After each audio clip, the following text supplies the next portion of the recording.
দ্রুত সংস্কার সাধন করে নির্বাচনের জন্য একটি রোডম্যাপ দেওয়া, যাতে করে জনগণ একটি রোডম্যাপ পেলে নির্বাচনমুখী হয়ে গেলে যে সকল ষড়যন্ত্র এখন আপনারা দেখতে পাচ্ছেন, এইসব ষড়যন্ত্র আর কেউ করতে সাহস পায় না। অন্তর্বর্তীকালীন সরকারের প্রধান উপদেষ্টা আজকে বিভিন্ন রাজনৈতিক দলের নেতৃবৃন্দকে এখানে আমন্ত্রণ জানিয়েছিলেন বাংলাদেশের যে বর্তমান যে পরিস্থিতি, রাজনৈতিক, সামাজিক এবং আমাদের অন্যান্য বিষয়, পার্শ্ববর্তী দেশে আমাদের প্রতি যে মিথ্যাচার, এই সকল বিষয়ে বাংলাদেশের অস্তিত্ব রক্ষার জন্য রাজনৈতিক দলগুলির কাছে সহযোগিতা চাওয়ার জন্য আমাদের প্রধান উপদেষ্টা সাহেব আজকে রাজনৈতিক দলের সাথে আলোচনা করেছেন। রাজনৈতিক দলের নেতৃবৃন্দ এবং আমরা বিএনপির 5 জন এখানে উপস্থিত ছিলাম। আমাদের সকলেই একই ধরনের মন্তব্য যে আজকে বাংলাদেশের অস্তিত্ব রক্ষার জন্য যেই বাংলাদেশ এই ডিসেম্বরে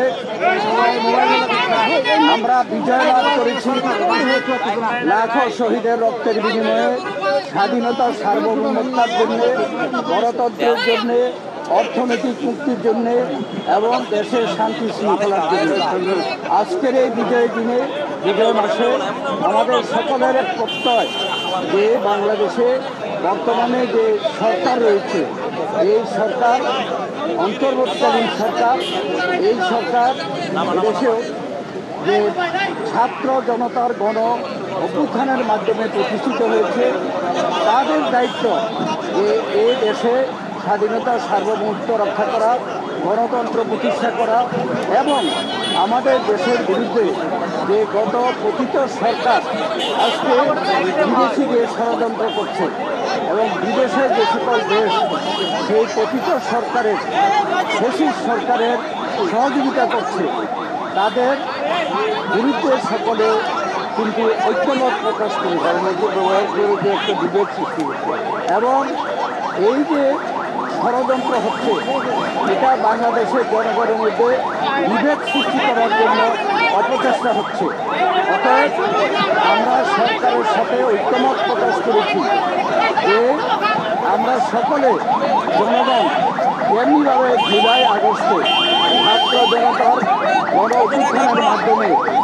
এই দেশের সরকারকে বিদায় করা হয়েছে, তাদের এবং তাদেরকে যারা সহযোগিতা করছে